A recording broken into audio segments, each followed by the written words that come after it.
அஸ்ஸலாமு அலைக்கும் வரஹ்மத்துல்லாஹி வபரகாத்துஹு. சூரா அல் பக்ரா குர்ஆனிய சிந்தனை தஃப்சீரிலிருந்து இன்று 266வது வசனத்தை கவனிப்போம். உங்களில் ஒருவருக்கு பேரீச்சைகளும் திராட்சைகளும் கொண்ட ஒரு தோட்டம் இருக்கிறது. அதனுடைய ஆறுகள் ஓடுகின்றன. அங்கே அவருக்கு அனைத்து வகை பழங்களும் கிடைக்கின்றன. இந்நிலையில் அவர் முதுமையடைந்து விடுகிறார். அத்தோடு அவருக்கு பலவீனமான சிறு பிள்ளைகளும் இருக்கின்றனர். அப்போது தீயுடன் கூடிய புயல் காற்று அத்தோட்டத்தை தாக்கி எரித்து விடுகிறது. இவ்வாறு நடப்பதனை உங்களில் யாரும் விரும்புவாரா? இவ்வாறு நீங்கள் சிந்திக்க வேண்டும் என்பதற்காக இறைவன் தனது வசனங்களை தெளிவாக விளக்குகிறான். வசனம் 266. உண்மையான தர்மம் ஓர் அழகிய தோட்டம், வளமிக்க தோட்டம், நிறைய பலன் கொடுக்கும் தோட்டம். அதனையே முதல் வர்ணனை இங்கு காட்டுகிறது.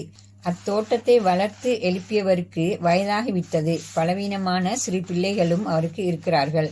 இனி வாழ்வாதாரத்துக்கு அந்த தோட்டத்தையே நம்பியிருக்கும் நிலை. இப்போது பலமான புயல் காற்றொன்று வீசி அத்தோட்டத்தையே எரித்துவிட்டால் அது எவ்வளவு பெரும் கை சேதம். செலவழித்தலில் முகஸ்துதி கலப்பது, கொடுத்ததை சொல்லி காட்டுவது, பல தீங்குகளையும் அதனால் விளைவிப்பது என்பனவே அளிக்கும் அந்த புயல். மறுமையில் கூலிக்காக மிகுந்த தேவையுடன் நிற்கும் போது செலவழித்தலோடு கூடிய இந்த மோசமான நடத்தை அனைத்து நன்மைகளையும் அளித்து விடுகிறது. இறுதியில் இவ்வசனம் இவ்வாறு நீங்கள் சிந்திக்க வேண்டும் என்பதற்காக இறைவன் தனது வசனங்களை தெளிவாக விளக்குகின்றான் என முடிகிறது. உலக வாழ்வு, மறுமை வாழ்வு, உலகின் செயற்பாடுகள், மறுமையில் அதன் பயன்பாடுகள் பற்றியெல்லாம் ஆழ்ந்து சிந்தித்து விளங்க வேண்டும் என்ற நோக்கில்தான் இவ்வளவு விளக்கமாக இறைவன் தனது வசனங்களை தெளிவுபடுத்துகிறான்.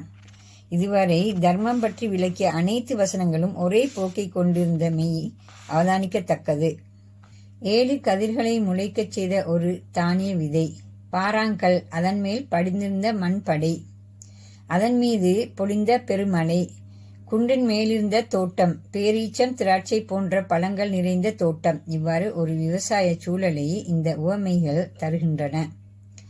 மழையும் சிறு தூறலும் புயலும் அந்த விவசாய நிலச்சூழலை சித்தரிப்பதாகவே அமைந்துள்ளன.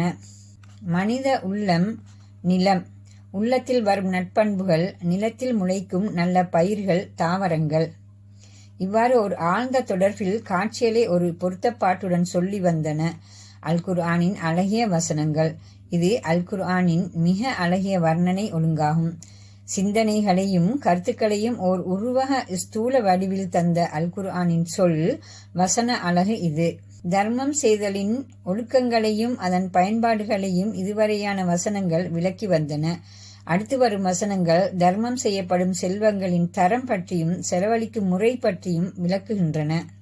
இன்ஷா அல்லாஹ் அடுத்த வீடியோவில் சந்திப்போம். அஸ்ஸலாமு அலைக்கும் வரஹ்மத்துல்லாஹி வபரகாத்துஹு.